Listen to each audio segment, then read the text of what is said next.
Three experienced lighthouse keepers, standing their routine watch on a remote Scottish island, suddenly gone without a trace. The bizarre clues they left behind still defy explanation over a century later. And if you want to learn more about what happened, stick around to the end. It was December 1900 on the desolate Isles, a tiny, uninhabited cluster so far off the coast of Scotland, it seemed like the edge of the world. Here, a single brick lighthouse tower stood guard against the Atlantic waves and harsh winter winds. Inside that lonely tower were three extremely capable keepers, Thomas Marshall, James Ducat, and Donald Muirhead. They were, veterans of the lighthouse duty, cycling through their customary tours, maintaining the lamps and keeping a diligent log of their extremely lonely maritime routine. But when a relief crew arrived to restock supplies and rotate the staff on December 26th, an eerie silence greeted them. Not a single keeper remained, despite no boats being docked to suggest they had fled the island. The compound was ghostly still, undisturbed, except for a handful of bizarre clues that have stoked speculation for over a century. To really understand how strange this whole situation was, you gotta picture just how isolated and inhospitable these isles were. We're talking middle of nowhere in the North Atlantic, just 20 miles off the coast of Scotland's Isle of Lewis. These weren't even proper islands, just 7 acres of bare, flat rock sticking up from the stormy sea. No trees, plants, or even shelter of any kind. Only those steel gray waves constantly crashing against the outcroppings with bone-chilling northwestern winds whipping across the openness. On a bad day, rogue waves would easily swamp the whole place. But right there, exposed on the desolate rocks, sat the Flannan Isle lighthouse. A single giant brick tower, 175 feet tall with a powerful lamp, meant to warn ships away from the island's hazardous shores that had wrecked vessels for centuries. Beside the tower were 2 tiny, uninsulated cottages, the extreme basic lodgings for the rotation of lighthouse keepers running the operation. See, that was the reality for these poor keepers. Tours of duty lasting 4 to 6 weeks straight, just alone on the forsaken pile of rock.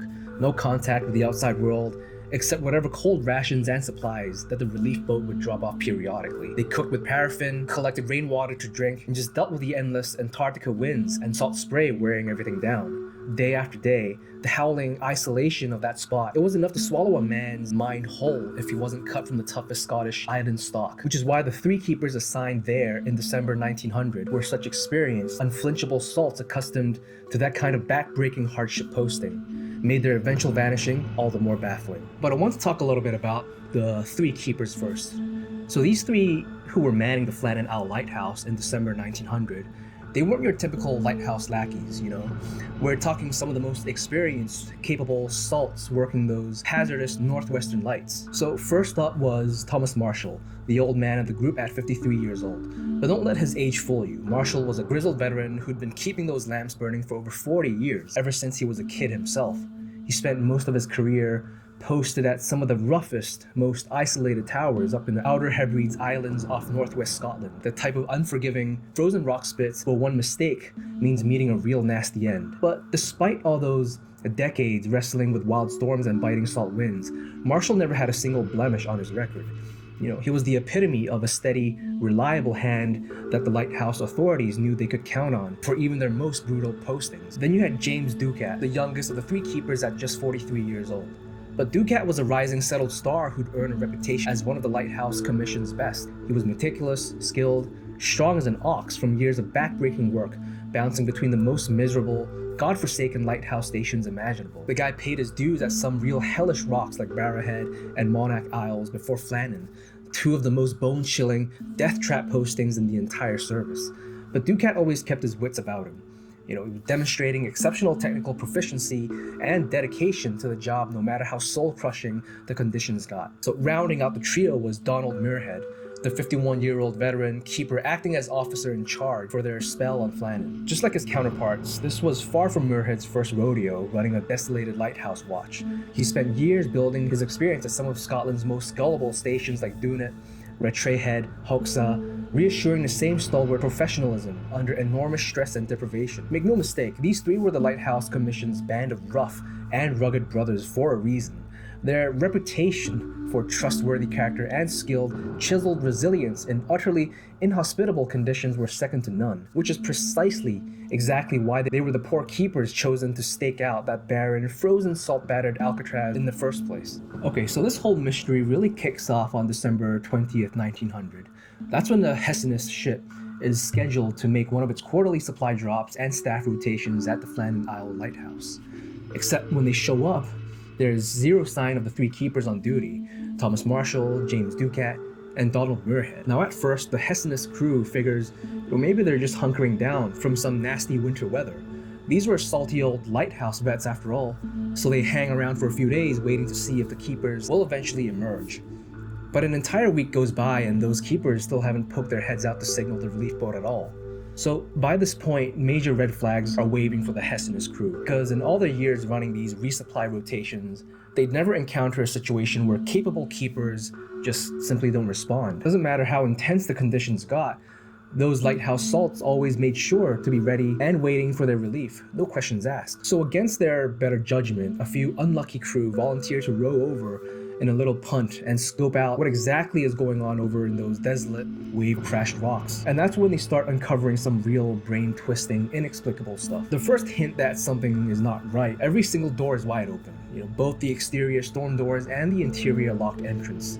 Like someone just wandered right out, leaving them swinging on their hinges. And there's a bunch of heavy machinery and detritus just abandoned outside the doors too.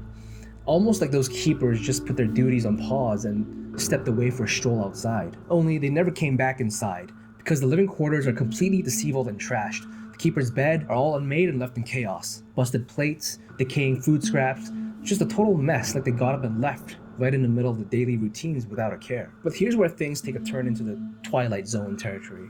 Those keepers' heavy-duty rain capes and coats, the ones designed to protect them from the harsh North Atlantic winds, they're just hung up nice and neat, completely undisturbed inside the compound. These experienced keepers abandoned their critical all-weather gear behind, while wandering off into that infinite hostile grayness in the middle of winter makes absolutely no sense, unless they never expected to set foot back on that barren, merciless isle again. Then you get to the fragment of the station's official log, the keeper's own written record leading up to whatever unfathomable fate they met. And that's where the situation goes from really strange to completely off the rails, indecipherable. Because up until December 15th, those log entries are operating exactly as you would expect. Accurate maritime recordings, weather observations, stock procedures, and so on. But then the notes just stop completely. No final sign-off, no indication that whoever was writing simply put the quill down for the day as usual. So one of the log entries that quote, "Storm ended, sea calm, very quiet night. Strangely, the inhabitants of this little isle remains alive and well." What exactly is going on? These were the final written words from some of the most experienced, professional lighthouse keepers in all of Scotland, not the rambling madness you'd expect from men driven insane by desolation and storms. Yet, despite every attempt by search crews and investigators to make sense of this harrowing scene, not a single shred of hard evidence could definitively explain the keeper's fates. No remains or signs of bodies washed away, no motives or suspects if they met with foul play. Over a century later, whatever unknown came in and took away those poor souls off that barren rock remains as inscrutable and disquieting as the day it happened. So in over a century since those keepers vanished, many authors and amateur sleuths have put forward their own theories about what could have happened out there on that barren rock. So let's dive into a few of the most prevalent ones making the rounds. First up is the idea that some kind of gang or criminal element launched a violent attack on the isolated lighthouse. To do what exactly? Well, maybe steal the keeper's paraffin lamps and support cables? It hardly seems a worthy score for murderous thugs making that nightmarish sail out to the most remote islands imaginable. But say you want to indulge that notion. Where's the evidence? That cramped, tidy compound made of bare brick and cement showed zero signs of struggle or forced entry. No scattered personal effects, no blunt objects covered in blood, none of the unmistakable disarray you'd expect from violent assailants. Instead, everything was meticulously folded, hung neatly and exactly where it was supposed to be, save for the mysteriously splayed outside equipment and those keepers' untouched rain capes. So unless this was the single most polite and calculated criminal attack in maritime history, this one just doesn't hold up at all. Another popular theory is that some cataclysmic storm swept those ill-fated keepers right off into the relentless North Atlantic Sea, which is certainly plausible given the crazy conditions those boys were enduring out there already. So maybe some monstrous freak cyclone just blasted the island, taking all three men off their feet in one swoop before they could so much as blink, except It doesn't explain the inside of that well-constructed lighthouse being left in such disrepair. Food rotting on tables, beds unmade like they arose in a cold sweat. That ain't exactly how experienced keepers operated. If their lifeless bodies had simply been swept into oblivion, search parties would have recovered some trace evidence in the surrounding waters. Instead, absolutely no remains were ever located. Which brings us to the last major theory. Something tripped the paranoia or shared psychosis in the minds of those poor men, perhaps being slowly broken down by the austere loneliness and repetition with no end in sight, just until one day they just all snapped, wandered away from their posts in aimless delirium, hauled themselves into the open water. It sort of lines up with that harrowing final log entry that reads more like hallucinogenic poetry than reasoned record keeping. Taken as a whole, those final written words from doomed Marshall, Duquette, and Muirhead may be screaming proof of fractured minds overwhelmed by the hostilities of nature itself. But for a supernatural explanation to hold, you'd have to believe three of the most grizzled and psychologically vetted professionals all mysteriously lost their minds at precisely the same moment. Not one held it together to raise care or stick to procedure as their mates slipped into insanity. That's quite the paranoid leap. So, in the end, over a century later, none of the prominent theories proposing violent criminality, one-off freak natural disaster, or mental deterioration can comprehensively explain the wealth of strange physical evidence those three vanished keepers left behind on that craven pile of rock. And hearing directly from those involved with investigating the Flannan Isles disappearances provides critical first-hand perspective on just how bizarre and mysterious the scene was. Jim Carruthers, a young seaman on the Hessinus crew that first discovered the abandoned lighthouse, recounted this chilling quote: "The stair rails were uninjured, and the unmade beds looked if they had been left in haste. The lamp room clock was stopped, as were the dresser clocks. But what struck me most was what seemed like an overwhelming silence and loneliness pervading the whole place." Then there was Captain Jim Harvey, the lead investigator who scoured the island grounds, expressed similar disbelief. He stated, "The condition of the causeways, roads, and lands surrounding the lighthouse gave not the slightest prospect of any struggle having occurred. Every door was safely closed as if the men had been calmly going about their business as usual." Both Carruthers and Harvey convey the alarming juxtaposition of an eerily undisturbed setting alongside the three keepers' complete disappearance, with no sign of distress or foul play. Even modern researcher Mike Dash, who has extensively studied the case, expressed bafflement in this quote. "What puzzles me most is the paucity of evidence. I would have expected to see some sort of message, written indication, or disruption that might have given a clue to their state of mind. The total lack of any rational explanation, message, or evidence from the vanished keepers is what makes this case so vexing and unresolved over 100 years later." Finally, there are several core unanswered questions and pieces of inexplicable evidence that make this over 100-year-old case continue to fascinate and disturb. So, number one, why were the lighthouse logs so abruptly abandoned with no final entries after December 15th, 1900? The keeper's own meticulous written record stopped with no logical explanation, ending on the strange fragmented note about the island's inhabitants remaining alive and well. Number two, what led to the keeper's living quarters being in such disarray? Unmade beds, rotting foods on tables, and scattered plates. This goes against the typical orderly habits of men accustomed to such isolated, regimented routines. Number three, if the keepers did wander from the compound in a coherent state, why did they leave behind critical all-weather rain gear explicitly designed for the region's harsh freezing conditions?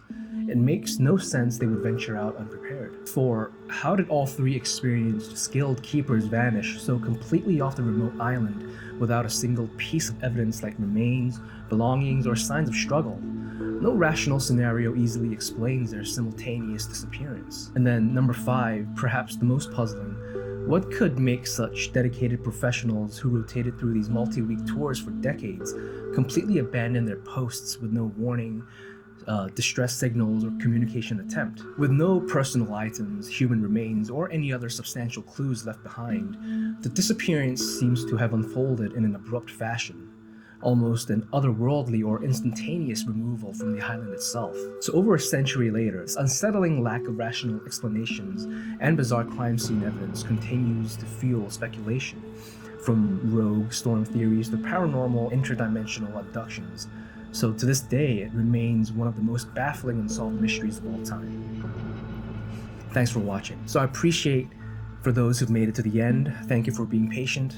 I will definitely continue to improve on my delivery format. If you're intrigued by these mysteries, consider subscribing to my channel, Echoes. Drop a comment and tell me what you think. Tell me what type of cases and videos you'd like me to make. You can also check out some of the shorts I've made in the past and also some of the longer videos, which I've done in the past as well. But until then, thanks for watching. I'll see you soon. So what's your take? Subscribe and let me know down in the comments below.